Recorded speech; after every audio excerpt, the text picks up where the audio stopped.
Hello दोस्तों। आज हम बात करेंगे हाइपरटेंशन यानी हाई ब्लड प्रेशर की। अगर किसी व्यक्ति को इमरजेंसी होती है तो ऐसे टाइम पे कौन कौन सी ऐसी कॉमन इंपॉर्टेंट गलतियां हैं जो लोग करते हैं, जो लोग को नहीं करनी चाहिए, और ये गलतियों को करने से उनके प्रॉब्लम्स बढ़ जाती है, उनका मैनेजमेंट डिफिकल्ट हो जाता है, जान का खतरा बढ़ जाता है। तो आज हम बात करेंगे हाइपरटेंसिव इमरजेंसी यानी हाई ब्लड प्रेशर के सडन अगर टाइम होता है, वैसे टाइम पे कौन कौन सी ऐसी चीज़ें जो लोगों को नहीं करनी चाहिए। डिस्कस करने का पर्पज़ ये है कि इस तरह की गलतियां आप ना दोहराएं, क्योंकि ये गलतियां कॉमन हैं और अक्सर नुकसानदायक होती हैं। टॉपिक पर जाने से पहले जो लोग हमारे चैनल पर नए हैं उन्हें रिक्वेस्ट करूँ, चैनल को सब्सक्राइब करें, वीडियोस को लाइक करें, शेयर करें, फॉलो करें, कमेंट करें, पूरा देखें। सबसे पहला इंपॉर्टेंट प्रॉब्लम ये है कि लोग कई बार मेडिकल हेल्प सीख करने में टाइम लगाते हैं या डिले करते हैं।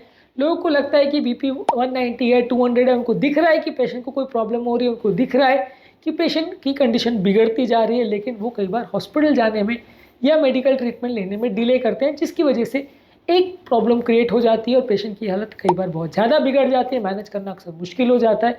तो हाइपरटेंसिव इमरजेंसी के टाइम यदि आप ट्रीटमेंट को अननेसेसरी डिले करते हैं तो वो एक बड़ा इशू हो जाता है, जो कि पेशेंट के लिए जानलेवा भी साबित हो सकता है। तो ये गलती ना करें। इसके अलावा अगला कॉमन मिस्टेक ये है कि लोग घरेलू नुस्खों पर बहुत ज़्यादा रिलाई करते हैं। लहसुन ले लो, अदरक ले लो, हर्बल चाय ले लो, विनेगर ले लो। ये सारी चीज़ें ब्लड प्रेशर को रैपिडली कम नहीं करती है, थोड़ा बहुत हो सकता है कम करने में मदद कर भी दे, पर मान लीजिए किसी का 200-250 ब्लड प्रेशर है तो उसको सीधा 100 और 120 पे ले आएगी, ऐसा यूजली पॉसिबल नहीं होता इन सारी चीज़ों से। और ये सारी चीज़ें कई बार असर करने में कई घंटे भी लगा सकती है। इसलिए ये घरेलू नुस्खे कई बार इमरजेंसी के टाइम बिल्कुल यूजलेस होते हैं, फ़ायदे के बदले उल्टा नुकसानदायक हो सकते हैं। आपका ट्रीटमेंट अननेसेसरी इनकी वजह से डिले हो सकता है, जो कि लाभकारी नहीं, नुकसानदायक, जानलेवा हो सकता है। ये गलतियां ना करें। अपने पेशेंट को बने जिलता जल्दी प्रॉपर ट्रीटमेंट का प्रयोग करें तो ज़्यादा अच्छा है। इसके अलावा कई बार थोड़ा बहुत ट्रीटमेंट देते हैं और ट्रीटमेंट के बाद पेशेंट के इम्प्रूव होने का वेट करते हैं कि मान लीजिए आपने बीपी की दवा दे दी, अब ये सर दर्द जो हो रहा है वो ठीक हो जाना चाहिए, या पेशेंट अनकॉन्शियस है वो ठीक हो जाना चाहिए, या पेशेंट को छाती में दर्द हो रहा है या सांस फूल रही है वो अपने आप ठीक हो जाएगा। ऐसा यूजली नहीं होता है। इमरजेंसी ट्रीटमेंट जो आप घर पर करते हो उसके बाद पेशेंट को अगर मान लीजिए कंडीशन ख़राब है तो हॉस्पिटल रश करना ज़रूरी है। ट्रीटमेंट जो आप घर पर देते हो वो इसीलिए होता है कि हॉस्पिटल तक पहुंचने के लिए आपको कुछ टाइम मिल जाए, लेकिन उसका बिल्कुल ये मतलब नहीं है कि आपने देख के आप घर पर बैठे हो कि हाँ आधा घंटा हो गया अभी ठीक हो रहा है कि नहीं, अभी 1 घंटा हो गया अभी ठीक हो रहा है कि नहीं। अगर आप ऐसा टाइम वेस्ट करोगे तो फ़ायदे के बदले नुकसानदायक होगा और पेशेंट को कई बार अनफोर्सिन प्रॉब्लम्स हो जाएगी, जो कि उसकी कंडीशन को और बिगाड़ सकते हैं, जान का खतरा भी कर सकते हैं। इसके अलावा कई बार लोग सेल्फ एडजस्टमेंट करते हैं मेडिसिन का। घर पर जो मेडिसिन अवेलेबल है वो एक के बदले 4 डोज दे दी, पापा को या भाई बहन या किसी और रिलेटिव को जो दवा दी गई थी वो ले लिया लोगों ने। जो दवा उस पेशेंट को प्रिस्क्राइब नहीं थी, आपको पता भी नहीं है वो दवा कैसे काम करती है, क्या करती है, वो ले ली। ये सारी चीज़ें जो है नुकसानदायक होती है। कई बार फ़ायदे के बदले पेशेंट को कई बार इन सब चीज़ों से और नुकसान हो जाता है। हर दवा के अपने फ़ायदे नुकसान होते हैं, अपने देने के कारण नहीं, और कॉन्ट्रा इंडिकेशंस होते हैं। तो अगर आपको ये चीज़ों के बारे में कुछ भी नहीं पता है तो बिना डॉक्टर से पूछे यदि आप अनकंट्रोल वे में कोई भी मेडिसिन लेते हो तो फ़ायदे के बदले नुकसान हो सकता है, पेशेंट को जान का खतरा हो सकता है। तो ऐसी गलतियाँ ना करें। इसके अलावा कई बार लोग फास्ट एक्टिंग मेडिसिन जैसे कि निफेडिपिन है या क्विक एक्टिंग मेडिसिन किसी दोस्त से या किसी से पूछ के अपने घर पे रख लेते हैं, और जब कभी भी बीपी बढ़ता है तो तुरंत एक गोली ले लेते हैं। उसके बाद जब बीपी सडनली ड्रॉप होता है तो उनको समझ नहीं आता कि हो क्या रहा है और पेशेंट को सडनली प्रॉब्लम क्यों हो गई और एक्चुअल में इमरजेंसी क्यों थी, बीपी कम करना था कि नहीं करना था, कम करना था तो कितना करना था। ये सारी चीज़ों में अक्सर लोग गलतियाँ कर जाते हैं, जिसकी वजह से पेशेंट की हालत बिगड़ जाती है। तो ये गलतियाँ आप ना करें। घर पर मेडिसिन ना लें। घर पर अगर आप मेडिसिन ले रहे हो तो या तो पहले से पूछा हुआ होना चाहिए कि डॉक्टर से आपको कि क्या ले सकते हैं क्या नहीं, कौन सी दवा आपको प्रिस्क्राइब्ड है वो आप ले सकते हैं। और जो अगर रैपिड एक्टिंग मेडिसिन जैसे निफेडिपिन या इस तरह की मेडिसिन आप ले रहे हैं घर पर, तो वो दवाइयाँ बहुत जल्दी ब्लड प्रेशर को कम कर सकती है, ये बात में आपको पता होना चाहिए।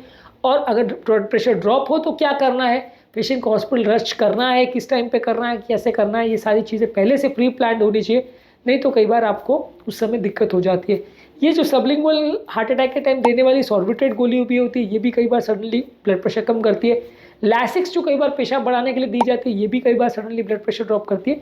ये दवाई इमरजेंसी में ली जा सकती है, लेकिन ये दवाइयों को यूज़ करने से पहले अपने डॉक्टर से पूछ लें, या पहले से ही पूछ के रखें कि अगर इमरजेंसी हो तो क्या करना है। तो ये दवाई आपके पास अवेलेबल हो और डॉक्टर से पहले से पूछा हो तो ज़्यादा सेफ रहेगा, क्योंकि हर पर्टिकुलर व्यक्ति की रिक्वायरमेंट्स बॉडी के अलग अलग हो सकती है, हर पर्टिकुलर व्यक्ति की बीमारियाँ अलग अलग हो सकती है, और हर एक व्यक्ति में अलग अलग दवाइयों का इफेक्ट और साइड इफेक्ट अलग अलग हो सकता है, इसलिए पहले से पूछ करके रखें तो ज़्यादा अच्छा है। इसके अलावा कई बार लोग over the counter available medicine का भी प्रयोग करते हैं। जैसे दुकान पे चले गए या बीपी की जल्दी दवा दे दो, वो कोई घबराहट की दवा दे देता है या सीडेटिव दवा दे देता है या एंग्जाइटी की दवा दे देता है या पेन किलर दे देता है या कोई डीकंजेस्टेंट दे देता है, तो ये सारी चीज़ों से कंडीशन बिगड़ सकती है। कई बार ऐसे टाइम पे कोई पेन वगैरह की वजह से बीपी शूट अप होता है और पेन को कम करने के लिए आप पेन किलर्स लेते हो, या कई बार सर दर्द और जुकाम की वजह से हेडेक होता है और हेडेक की वजह से बीपी शूट अप होता है, आप डीकंजेस्टेंट लेते हो तो ये डीकंजेस्टेंट भी बीपी और बढ़ा सकते हैं। तो ये दवाइयाँ यूजली अगर बहुत ज़्यादा बीपी की इमरजेंसी है तो पेन किलर्स या डीकंजेस्टेंट नहीं लेना चाहिए, ये बीपी को और ज़्यादा बढ़ा सकते हैं। इसके अलावा कई बार लोग अपने सिम्टम्स को इमरजेंसी को एक पैनिक अटैक या एंग्जाइटी अटैक के साथ कंफ्यूज करते हैं, जिसकी वजह से ट्रीटमेंट अननेसेसरी डिले होता है और पेशेंट का कई बार हॉस्पिटल पहुंचने में लेट हो जाता है। एंग्जाइटी या पैनिक की वजह से भी अगर बीपी आपका 200 के ऊपर चला गया तो एटलीस्ट एक बार डॉक्टर को फिर भी दिखा लेना अच्छा होता है। मान लिया कि एंग्जाइटी कम होने के बाद बीपी ज़्यादातर कम हो जाएगा, लेकिन कई बार इमरजेंसी है तो एक आध बार अगर आपको फालतू में भी डॉक्टर के पास जाना पड़ा तो इसमें कोई नुकसान नहीं है। ज़्यादातर लॉन्ग टर्म पेशेंट के लिए कुछ ना कुछ उसमें फ़ायदा ही होगा। इसके बाद कई बार लोग अपने सिम्टम्स को अनरिलेटेड कॉजेज़ की तरफ डायरेक्ट करते हैं कि मैंने आज खट्टा खा लिया था इसलिए मेरा पेट दर्द हो रहा है, मैंने आज मीठा खा लिया था इसलिए सर दर्द हो रहा है, मैंने आज छाती पे वजन उठा लिया था इसलिए मेरे को छाती में दर्द हो रहा है, मैंने बच्चे को गोद में ले लिया था तो नस खिंच गई होगी। तो ये अननेसेसरी लोग कई बार कारण ढूंढने की कोशिश करते हैं और अपने 2 दिन या 4 दिन या 10 साल पुरानी एक्टिविटीज़ को भी लोग उससे कोरिलेट करते हैं। मेरे पास कई ऐसे भी पेशेंट आते हैं जो बोलते हैं मेरे को आज छाती में दर्द हो रहा है, मेरा आज से 14 साल पहले एक एक्सीडेंट हुआ था, साइकिल तब मार लग गई थी छाती पे तो उसकी वजह से हो रहा होगा। तो कई बार लोग इतना बेवकूफ़ी भरा जजमेंट भी देते हैं या बेवकूफ़ी भरा बात भी करते हैं कि 10-15 साल 20 साल पहले अगर प्रॉब्लम हुई थी या चोट लगी तो उसका आज दर्द होगा, लगभग असंभव है। तो ये सारी चीज़ों की वजह से लोग अपने बीमारी को या प्रॉब्लम को अंडर एस्टिमेट करते हैं, उसको कोई गलत चीज़ के साथ कोरिलेट करते हैं जिसकी वजह से ट्रीटमेंट डिले होता है या गलत डायरेक्शन में ट्रीटमेंट चला जाता है।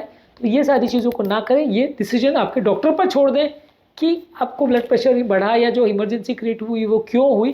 पर अननेसेसरी आप घर पर बैठ के कोई चीज़ों को कोरिलेट करने का कोशिश मत करिए, नहीं तो टाइम अननेसेसरी वेस्ट होगा, पेशेंट का एक्चुअल ट्रीटमेंट डिले होगा। इसके अलावा लोग कई बार घर पर बीपी मॉनिटरिंग नहीं करते हैं या गलत रिकॉर्डिंग करते हैं और अगर कंडीशन ठीक हो जाए तो उसके बाद रीचेक नहीं करते हैं। ये सारी भी इंपॉर्टेंट प्रॉब्लम्स होती हैं कि आप घर पे बीपी एपरेटस रखे हो लेकिन यूज़ नहीं प्रॉपर कर पा रहे हो या कर रहे हो तो गलत रीडिंग्स आ रही है, बार बार चेक नहीं कर रहे हो, तो ये सारी इश्यूज़ कई बार क्रिएट होती है। बीपी रिकॉर्डिंग के हिसाब से यदि आप प्रॉपर बीपी रिकॉर्डिंग नहीं कर रहे हो या बीपी की प्रॉपर मॉनिटरिंग नहीं कर रहे हो तो हाइपरटेंसिव इमरजेंसी को मैनेज करना अक्सर बहुत मुश्किल हो जाता है, हालत बिगड़ सकती है। इसलिए ऐसे टाइम पर आपको ज़रूरी है कि आप अपने ब्लड प्रेशर को प्रॉपरली मॉनिटर करें और उसको प्रॉपरली चेक करें और थेरेपी देने के बाद या दवा देने के बाद बहुत ज़्यादा या बहुत रिस्पॉन्स हुआ या नहीं हुआ वो सारी चीज़ों को भी प्रॉपरली मॉनिटर करें। और ये सब चीज़ों के लिए ज़रूरी है कि आपको पहले से बीपी एपरेटस को यूज़ करना और बीपी चेक करना आना चाहिए। यदि नहीं आता होगा तो उस समय पैनिक के टाइम आप गलतियाँ करेंगे और गलत से गलत कुछ भी रीडिंग आ जाएगी या डिवाइस में बार बार एरर आएगा जो कि प्रॉब्लमैटिक होगा। इसके अलावा लोगों के घर पे कई बार इमरजेंसी मैनेजमेंट के लिए कोई प्लान या कोई प्रॉपर स्ट्रैटेजी रेडी नहीं होती है जिसकी वजह से लोगों का ट्रीटमेंट डिले होता है, लोग अननेसेसरी पैनिक करते हैं।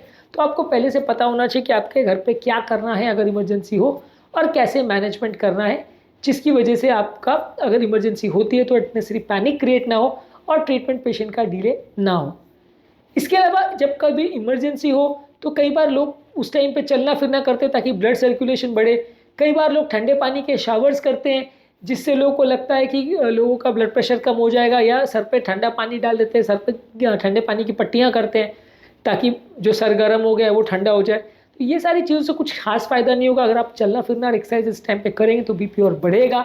ठंडे पानी की पट्टियाँ या ऐसा कुछ करेंगे तो इसमें अननेसेसरी आपको स्ट्रेस ही होगा और इससे ब्लड प्रेशर को कम करने में एक्चुअल में कुछ ज़्यादा मदद नहीं मिलेगी। तो ये भी कई बार छोटे मोटे घरेलू टिप्स और ट्रिक्स है जो लोग यूज़ करने का प्रयास करते हैं जो कि फ़ायदा नहीं करते हैं, उल्टा नुकसान भी कर सकते हैं। तो ये सारी चीज़ों को अवॉइड करिए और एक्चुअल में जो चीज़ें फ़ायदा कर सकती है या जो मेडिसिन से फ़ायदा हो सकता है उन पर ज़्यादा फोकस करिए तो ज़्यादा अच्छा है। हाइपरटेंसिव इमरजेंसी के मैनेजमेंट में क्या क्या चीज़ें करनी चाहिए और इमरजेंसी में क्या क्या होता है, क्या फ़ायदा करता है क्या नहीं, इस पर ऑलरेडी हमने डिटेल वीडियोस किए हैं, इनको ज़रूर चेकआउट करें। इसके अलावा लोग अपनी अंडरलाइंग प्रॉब्लम जैसे किसी को किडनी का प्रॉब्लम है, किसी को डायबिटीज़ का प्रॉब्लम है, किसी को हार्ट का प्रॉब्लम है, उसको इग्नोर करते हैं। हर एक बीमारी के हिसाब से बीपी की मेडिसिन अलग अलग रिक्वायरमेंट हो सकती है, हर एक दवा के अपने इफेक्ट साइड इफेक्ट्स हो सकते हैं जो पहले की बीमारी के हिसाब से कोरिलेट करते हैं, तो वो सारी चीज़ों को इग्नोर ना करें। हर पेशेंट का बीपी सेम नहीं होता। किडनी पेशेंट की बीपी में दवाइयाँ अलग होती है, हार्ट फेलियर के पेशेंट में बीपी की दवाइयाँ अलग होती है, स्ट्रोक के पेशेंट में बीपी की दवाई अलग होती है। ये जानना और समझना आवश्यक है। इसके अलावा कोई और अगर मेडिकल इमरजेंसी की वजह से बीपी शूट अप हुआ है तो उसको भी ध्यान रखना ज़रूरी है।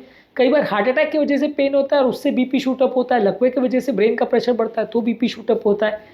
इन सारी चीज़ों में अलग तरह का थेरेपी लगता है, जिसके बारे में पेशेंट को जानना और समझना आवश्यक है। यदि गलत डायरेक्शन में थेरेपी जाती है या जितने डोज की रिक्वायरमेंट है उससे बहुत ज़्यादा या बहुत कम डोज देते हैं तो फ़ायदे के बदले नुकसान होता है। इसके अलावा घर पर अगर किसी हाइपरटेंसिव किसी व्यक्ति को इमरजेंसी होती है तो रेगुलरली उसको बाकी सारी चीज़ें जो हाइपरटेंशन मैनेजमेंट में ज़रूरी है वो रेगुलरली फॉलो करने की ज़रूरत है। नमक हमेशा कम रखना है, पानी थोड़ा प्रॉपरली मेंटेन करना है, बॉडी का ओवरऑल मेटाबॉलिज्म को प्रॉपर मेंटेन करना है, रेगुलर एक्सरसाइज करना है, वजन कम करना है और ब्लड प्रेशर की प्रॉब्लम्स के बारे में प्रॉपर एजुकेशन रखना है।